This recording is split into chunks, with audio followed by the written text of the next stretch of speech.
Peu importe ce qui arrive, il ne doit pas monter sur ce trône. Ok, patron. Compte sur nous. Réflexe. Mais la puissance du démon Sabbac est bien trop écrasante. Même tous les membres de la Société de Justice réunis ne parviennent pas à lui résister. Quelques heures plus tôt, Black Adam et la Société de Justice avaient vaincu le groupe d'Ishmael et empêché l'invocation du démon Sabbac dans le monde. Mais le corps d'Ishmael s'est soudain mis à briller d'une manière étrange. Et Dr. Fate a aussi senti que Hawkman allait bientôt mourir. Il a donc annoncé cette nouvelle à Hawkman. Au prix de ta vie. T'aurais dû me le dire avant. Je n'ai pas peur de la mort. Et c'est précisément pour ça que je ne t'ai rien dit. Le monde a besoin de la Justice Society. Il a besoin de toi, Carter. Mais ce n'est pas nous qui décidons de qui va périr ou survivre. C'est le destin, pas vrai? Grâce à son don de précognition, Dr. Fate le savait naturellement encore mieux que quiconque. Alors, en silence, il a pris une décision dans son cœur.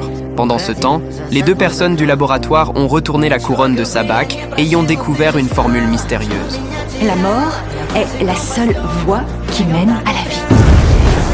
C'est pour cette raison qu'il a kidnappé Amon, parce qu'il savait que Tête Adam le tuerait. En réalité, mourir de la main de Black Adam faisait partie du plan d'Ishmael. Il a réussi à entrer en enfer et à y obtenir une puissance terrifiante. Puis, il est revenu dans le monde sous la forme du démon Sabbac.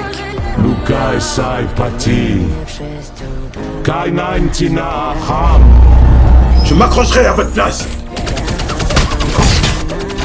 D'un simple jet de flamme, Sabbac abat l'appareil de combat. Les membres de la Société de Justice se battent contre lui de toute leur force, mais sans pouvoir lui infliger de véritables dégâts. Hawkman profite d'une ouverture pour enfoncer sa hache dans le corps du démon. Mais Sabbac, avec son corps de lave, n'a aucune faiblesse. Il se retourne aussitôt et part vers les ruines pour s'asseoir sur le trône et relier l'enfer au monde des vivants. Rends-toi à l'évidence, Carter.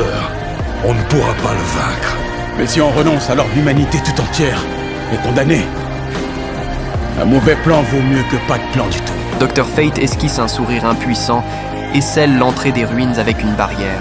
D'un seul regard, Hawkman comprend que Dr. Fate s'apprête à se sacrifier, car c'est le seul moyen de vaincre Sabbac. C'est le moment. Kent! Adieu, mon ami. Kent! Cherchez une faille dans la